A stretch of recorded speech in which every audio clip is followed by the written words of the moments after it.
한 학기 동안 열심히 공부하고 나면 이제 기말고사를 치르게 되죠. 그 기말고사를 통해서 그동안 갈고 또 배우고 닦은 바를 점검하는 거죠. 아브라함도 그동안 열심히 신앙의 경주를 달려왔습니다. 이제 하나님 앞에서 그의 신앙을 테스트 받게 됩니다. 그런데 이 마지막 시험은 참으로 통과하기 힘든 시험이었습니다. 금쪽 같은 아들 이삭을 번제로 드리라고 하는 시험이었습니다. 어찌 생각하면 해도 너무하는 것 아닌가 하는 생각을 가질 수도 있습니다. 오늘은 이 시험을 통해서 하나님께서 아브라함에게 요구하셨듯이 하나님께서 오늘 우리들에게 요구하시는 신앙이 무엇인가 하는 것을 배움으로 함께 은혜 받고 또 도전을 받는 그런 시간이 되기를 바랍니다. 12절 말씀을 보시면 하나님께서 이 시험을 주시는 그 출제 의도를 우리가 좀 알 수 있을 것 같습니다. 12절 말씀을 함께 읽어보겠습니다. 시작. 사자가 이르시되 그 아이에게 내 손을 대지 말라. 그에게 아무 일도 하지 말라. 내가 내 아들 내 독자까지도 내게 아끼지 아니하였으니 내가 이제야 내가 하나님을 경외하는 줄을 아노라. 아멘. 여기서 볼 때 하나님께서 아브라함에게 가장 원하시는 것은 하나님을 경외하는 신앙이었다는 걸 우리가 알 수 있습니다. 그러면 하나님을 경외한다는 것은 무엇입니까? 그것은 하나님을 가장 사랑하는 것, 또 하나님을 가장 두려워하는 것, 그것이 바로 하나님을 경외하는 것입니다. 하나님과 나 사이에 그 어떤 것도 개입되지 않는, 끼어들지 않는 순수한 믿음, 또 하나님과 우리가 이렇게 연합하는데 그 사이에 아무것도 끼어들지 않는 그런 온전한 믿음, 그것이 바로 하나님이 우리에게 원하시는 하나님을 경외하는 신앙입니다. 성경에 보면 하나님을 경외하라고 하는 말씀이 참 많이 나와요. 시편 115편 13절 말씀 함께 읽습니다. 시작. 높은 사람이나 낮은 사람을 막론하고 여호와를 경외하는 자들에게 복을 주시리로다. 아멘. 높은 사람, 낮은 사람, 힘센 사람, 약한 사람, 그 누구든지 상관없이 여호와 하나님을 경외하는 자들에게 하나님은 복을 주신다. 약속했습니다. 그런가 하면 시편 145편 19절의 말씀은 함께 읽습니다. 시작. 그는 자기를 경외하는 자들의 소원을 이루시며 또 그들의 부르짖음을 들으사 구원하시리로다. 아멘. 하나님은 하나님을 경외하는 자들의 소원을 이루어 주신다. 또 하나님을 경외하는 자들의 부르짖는 기도를 들으시고 구원하시고 치료하시고 해결해 주시는 줄로 믿습니다. 그런가 하면 잠언 19장 23절의 말씀에는 이렇게 말씀하지요. 함께 읽습니다. 여호와를 경외하는 것은 사람으로 생명에 이르게 하는 것이라. 경외하는 자는 족하게 지내고 재앙을 당하지 아니하느니라. 아멘. 여호와 하나님을 경외하는 것은 사람으로 생명을 얻게 하고 생명에 이르게 한다. 여호와 하나님을 경외하는 자는 만족하게 지내고 재앙을 당하지 않는다. 그러니까 이 세 절 말씀만 우리가 봐도 하나님을 경외해야 되겠어요? 경외하지 말아야 되겠어요? 묻는 제가 바보지요. 하나님을 경외하면 복을 주시고 하나님을 경외하면 재앙을 주시는 게 아니라 우리에게 생명을 주시고 하나님을 경외하면 우리의 기도를 들어 응답해 주시고 하나님을 경외할 때에 우리의 질병, 아무리 세상 의술이 발달했다고 할지라도 해결하지 못하는 그런 질병까지도 하나님을 경외하는 자들의 질병을 하나님께서 치료해 주시고 위험 가운데 건져주시고 재앙 가운데 지켜 보호하신다. 그러므로 하나님을 경외함으로 이와 같은 복을 받아 누리는 우리 모든 성도들이 되시기를 주님의 이름으로 축복합니다.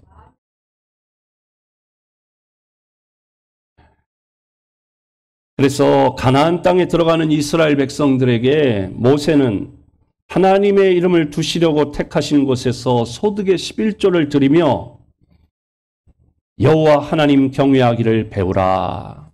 그렇게 신명기 14장에 말씀했고, 또 왕위에 오르는 이들에게 제왕의 도리를 가르치는 말씀에서는 성경을 자기 옆에 두고 날마다 읽으며 하나님 경외하기를 배우라고 신명기 17장 19절에 말씀하고 있습니다. 그러므로 우리 믿는 성도들이 하나님을 경외하는 신앙은 매우 중요하고, 하나님을 경외하는 것은 축복의 길이고, 하나님을 경외하는 것은 성도의 가장 기본이 되는 신앙이라는 사실을 기억해야 할 것입니다. 하나님은 아브라함에게 이삭이냐 이스마엘이냐 둘 중에 선택해라. 이스마엘을 내쫓아라. 그렇게 둘 중에 하나를 선택하도록 하신 하나님께서, 그것도 큰 시험이었는데 이제 마지막 기말고사로, 졸업 시험으로 출제하신 문제가 뭐냐. 이삭을 이 번제물로 바치라고 하는 것은 하나님이냐 이삭이냐 둘 중에 하나를 선택하라는 말씀입니다. 이삭은 약속의 자녀이긴 하지만 하나님께서 주신 축복에 불과한 것입니다. 이 축복 때문에 심령이 막히고 영적인 눈이 감겨진다면 계속해서 하나님이 주시는 축복을 받을 수가 없게 되고, 그래서 결국은 비참하게 된다는 것입니다. 세상에서는 우리가 축복을 받았을 때 그 축복으로 인해 우리의 심령이 막혀서 믿음을 상실하고 축복을 받기 전보다 더 비참하게 된 사람들이 많습니다. 그 한 예로 우시야 왕은 나이 16세 유다의 왕이 되었습니다.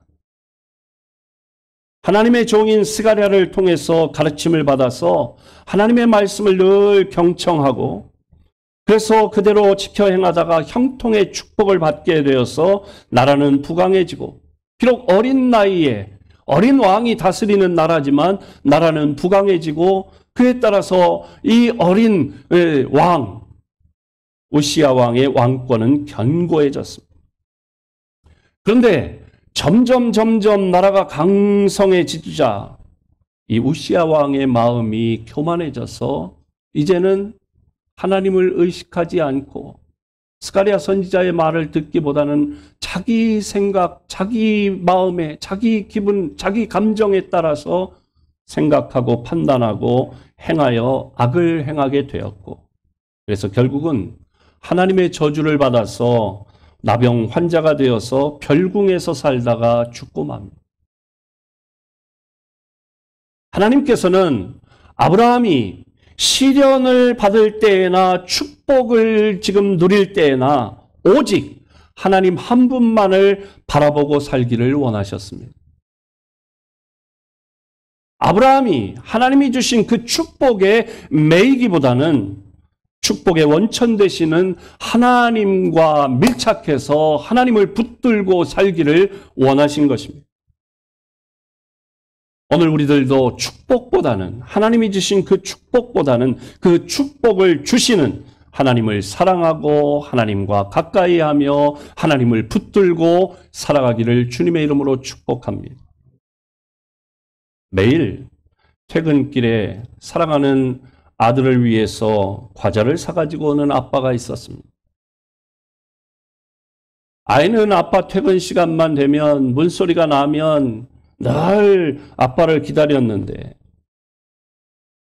어느 날 아빠가 과자를 사가지고 오지를 못했어요. 깜빡한 거지요. 그날도 문소리가 나니까 아이가 이제 문 쪽을 쳐다보는 거예요. 아빠가 딱 들어오는데 아이의 시선은 아빠의 얼굴을 향할까요? 어디를 향할까요? 아빠의 얼굴을 보는 게 아니라 손을 보는 거예요. 손에 봉지가 들려 있는지 아닌지. 그런데 손에 아무것도 들려 있지 않은 걸 확인하고 이 아이가 뭐라고 그랬게요? 아빠 미워! 그리고 지 방으로 들어가서 문을 쾅 닫아버렸다. 아빠가 깜빡했구나. 그래서 다시 밖으로 나가서 이제는 과자를 사 들고 왔어요. 그리고 아이한테 과자를 주면서 줬습니다. 그리고 봉지를 뜯었습니다. 아이가 과자를 맛있게 먹어요. 그러니까 아빠가 아이한테 그러는 거예요. 아빠 하나만 주라. 그러니까 이 녀석이 뭐라고 그러냐면 싫어! 내 거야! 그러면서 지 방으로 들어가서 혼자 먹는 거예요. 그러니까 아빠가 문을 열고 아빠가 이렇게 뒤에 숨겨놓은 더 많은 과자 봉지를 사실은 아빠가 이거 다 너 주려고 샀는데 네가 과자 하나 안 줬기 때문에 이건 다 아빠가 다 먹을 거야. 그랬다는 거예요. 과자냐 아빠냐? 하나님이냐 이삭이냐? 우리는 무엇을 더 선호합니까? 무엇을 더 사랑하십니까? 아브라함은 깊은 고뇌의 시간, 번민의 밤을 보내야 했습니다. 그야말로 천신만고 끝에 100살에 낳은 아들인데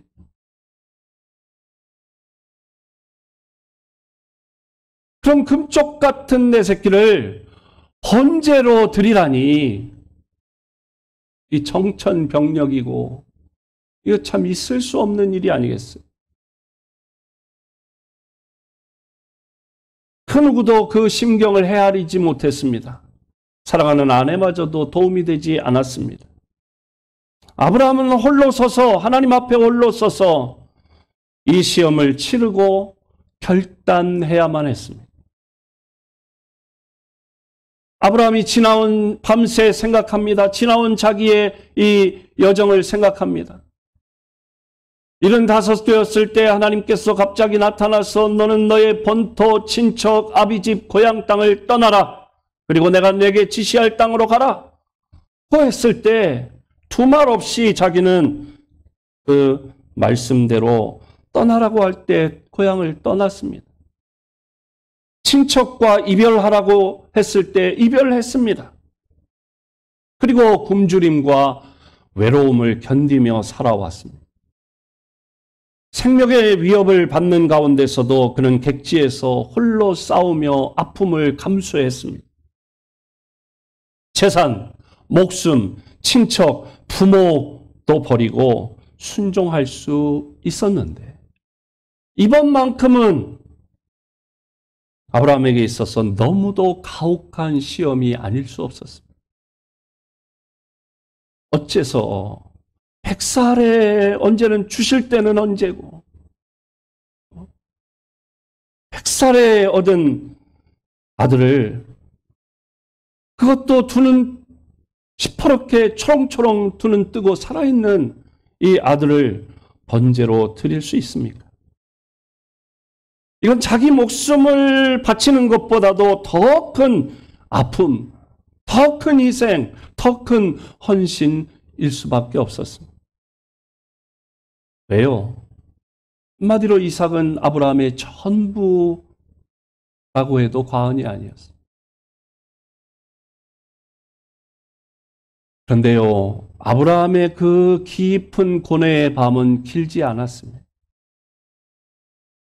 그런 새벽에 일찍이 일어나서 나귀의 안장을 지우고 2명의 사환을 데리고 그리고 아들을 데리고 번제에 쓸 나무를 쪼개어서 출발했습니다. 아침 일찍에 동 트자마자 모리아산으로 출발했습니다. 모리아산으로 가는 길은 먼 길, 사흘 길을 가야 되는 먼 길이었습니다.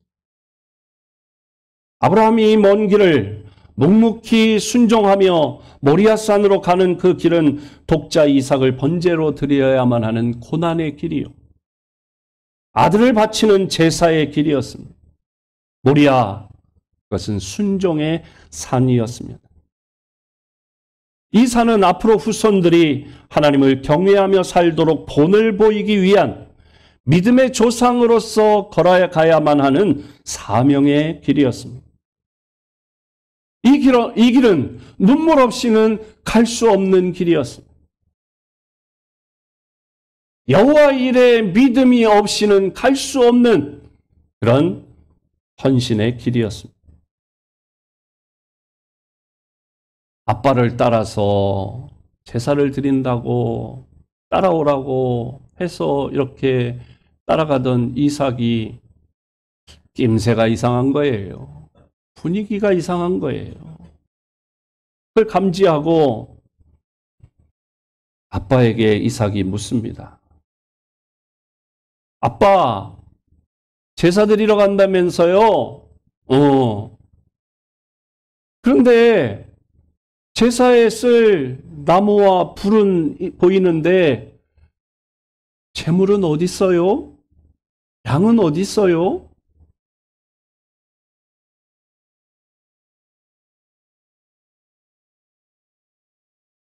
이 질문을 받은 아브라함의 그 고통은 말로 표현할 수 없었을 것입니다. 뭐라고 대답해요?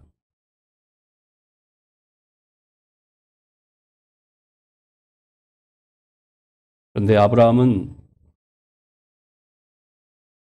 어쩌면 보통 사람 같았으면 하나님, 안 되겠어요. 이삭아, 집으로 가자.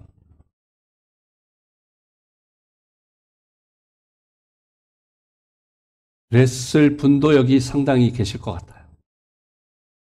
그게 인간적이지 않겠어요?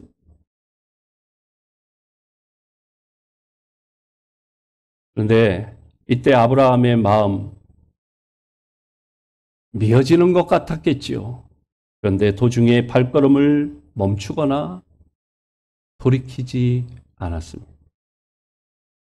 이삭을 끌어안고 엉엉 울지도 않았습니다.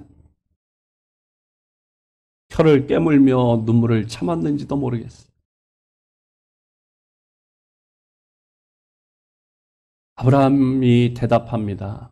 아들아, 번제할 어린 양은 하나님께서 자기를 위하여 친히 준비하시리라.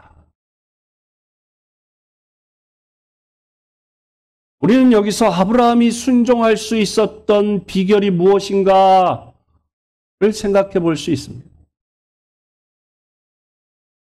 아브라함에게는 여호와 일에 하나님을 믿는 믿음이 있었습니다.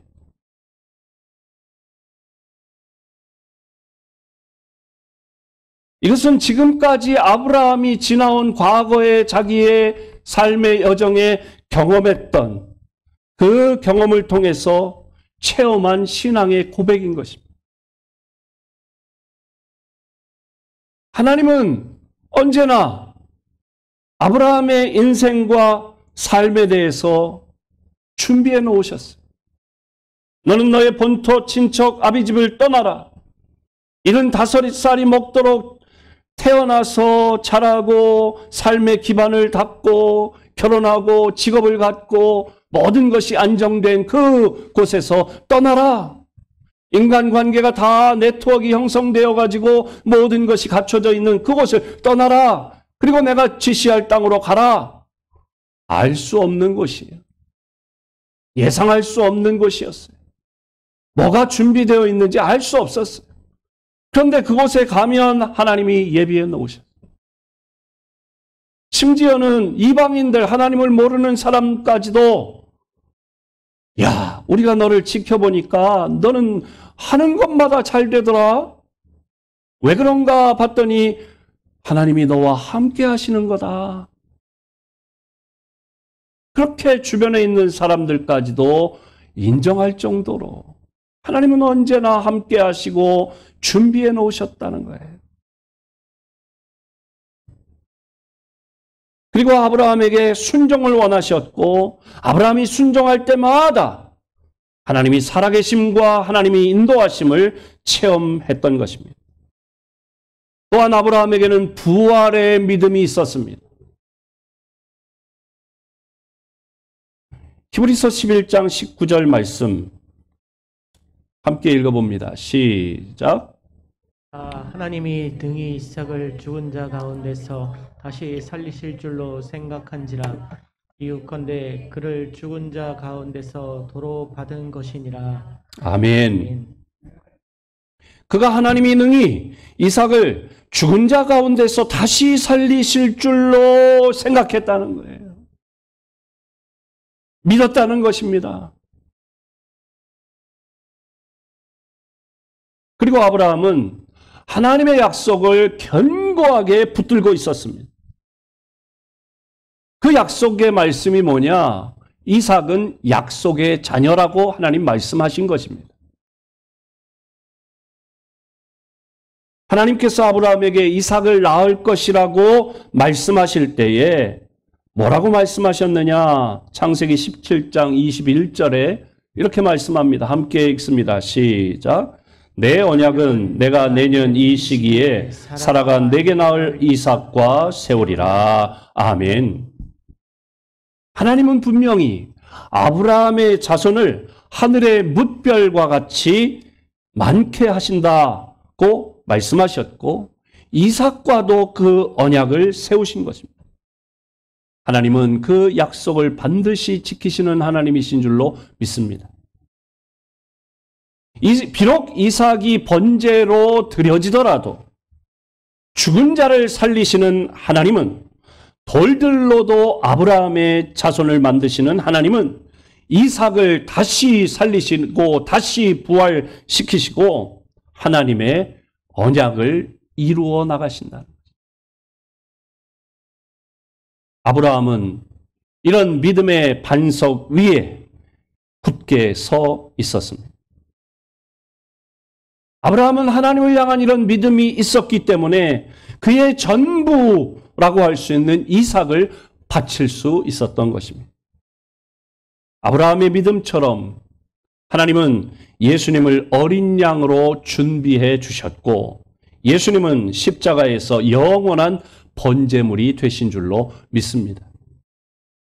하나님은 우리의 전부를 원하십니다.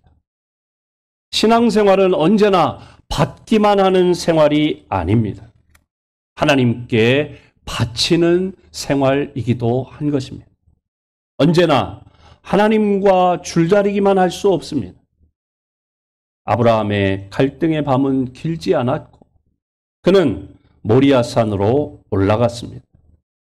오늘 우리들도 아브라함의 본을 받아 주저함 없이 순종의 모리아산을 오를 수 있기를 주님의 이름으로 축복합니다.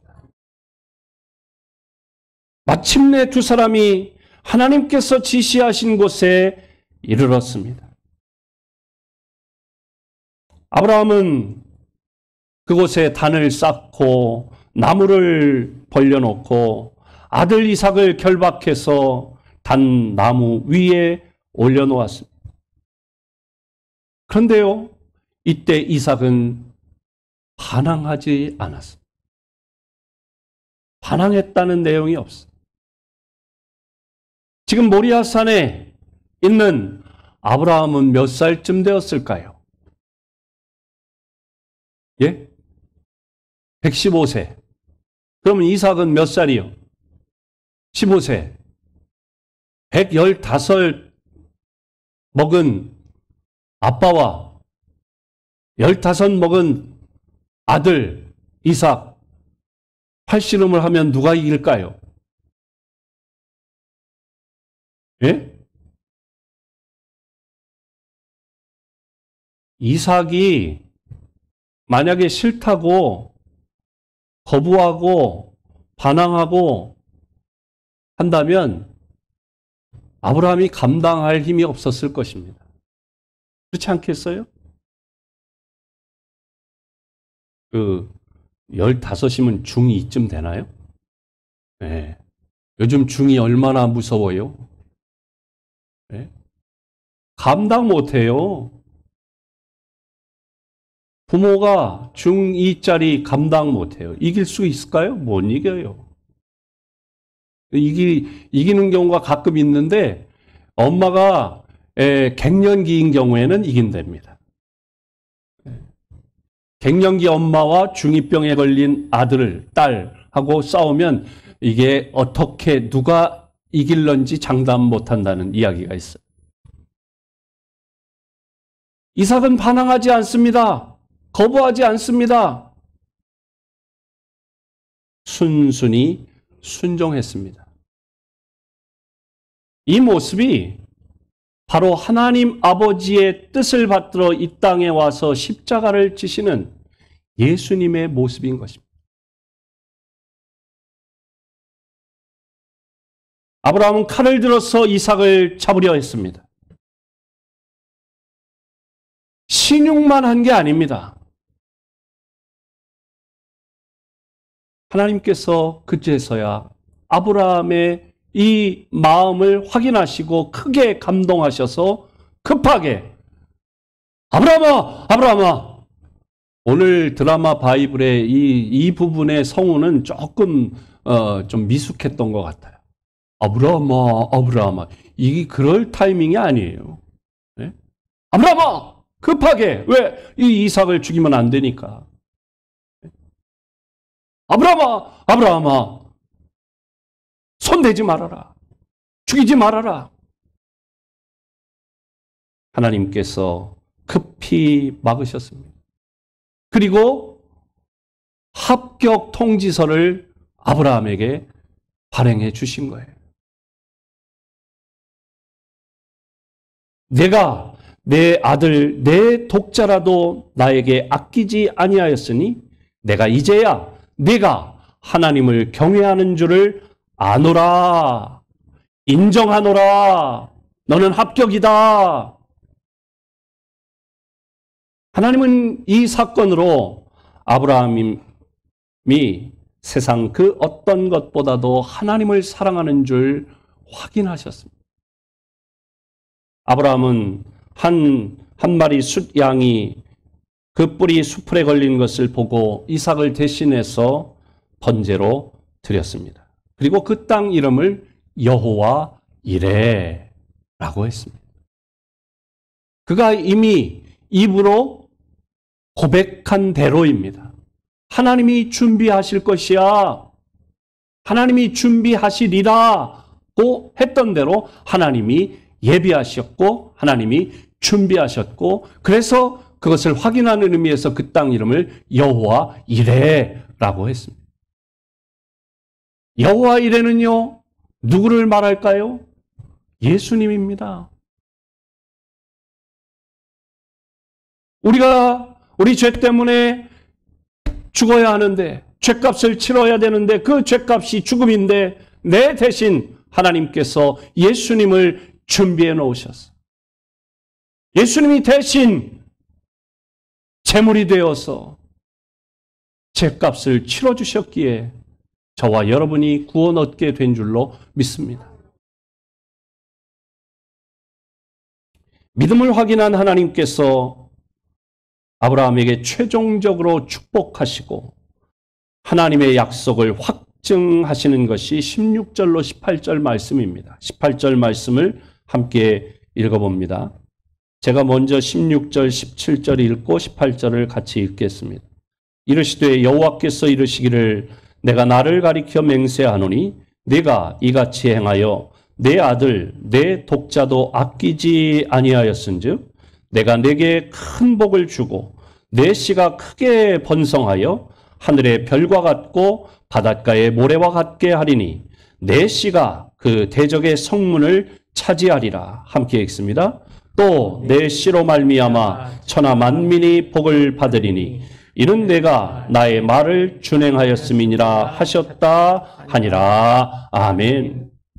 여기 내 씨로 말미암아라고 말씀하는데 내 씨는 단수인데요. 복수가 아니라 단수인데 장차 아브라함의 후손 가운데 태어나실 메시아 예수님을 가리키는 것입니다.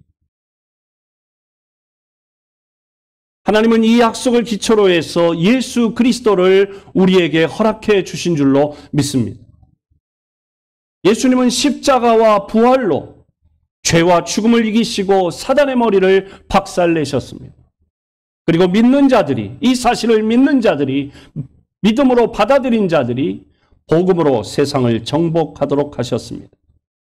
세상 사람들은 예수님을 믿음으로 저주에서 구원을 받고 영생의 복을 누릴 수 있게 된 줄로 믿습니다. 아담 한 사람의 불순종으로 말미암아 죄와 저주와 죽음과 불행이 이 땅에 찾아왔습니다. 인생에게 찾아왔습니다. 그러나 아브라함 한 사람의 순종으로 구원의 역사는 시작되었고 나아가서 예수 그리스도의 순종하심으로 구원의 역사는 완성된 줄로 믿습니다. 하나님은 아브라함의 하나님이 되기를 기뻐하시고 나는 아브라함의 하나님이다. 그렇게 말씀하셨습니다. 하나님이 출제하신 시험에 합격한, 믿음으로 통과한 아브라함에게 합격 통지서를 주신 것입니다. 나는 아브라함의 하나님이다. 오늘 저와 여러분도 하나님의 시험에 믿음으로 통과하고 합격되어 나는 병돈이의 하나님이다. 나는 백병돈의 하나님이다. 그런 인정을 받으시기를 주님의 이름으로 축복합니다. 한번 해봅시다. 입으로 시인하여 구원을 얻는다고 했는데 하나님이 말씀하시는 겁니다. 나는 여러분의 이름을 이제 넣어가지고 누구의 하나님이다. 한번 외쳐봅시다. 시작. 나는 백병돈의 하나님. 아니 백병돈 따라하지 마시고 여러분 성함을 넣으시라니까. 다시 한번 시작. 나는 백병돈의 하나님이다. 할렐루야. 아브라함의 하나님으로 끝나는 것, 그것은 믿음이 아닙니다. 그렇지. 아브라함의 하나님이지. 그게 아니라 아브라함의 하나님, 곧 나의 하나님.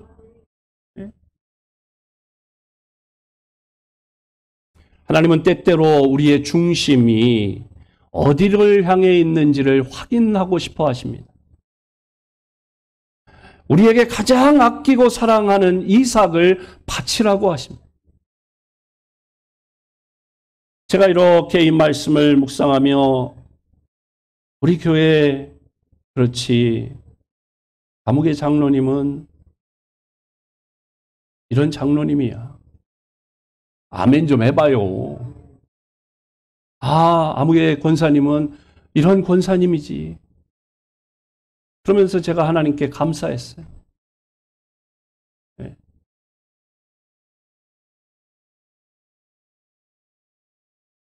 그러면서 제가 부끄러워지. 넌 뭐냐? 그런 생각이 들어요.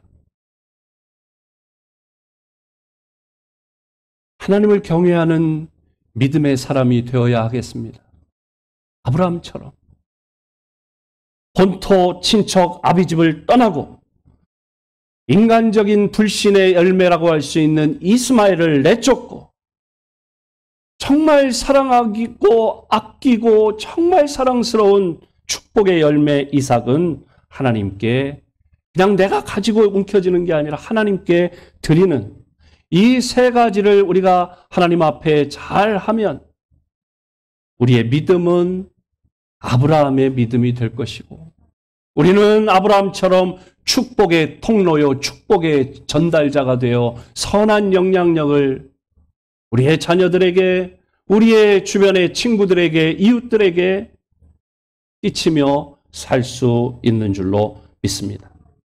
우리 모두가 하나님이 원하시는 이런 기준에 합격되고 인정받아 아브라함처럼 축복의 통로요, 축복의 전달자가 되시기를 주님의 이름으로 축원합니다. 하나님 감사합니다.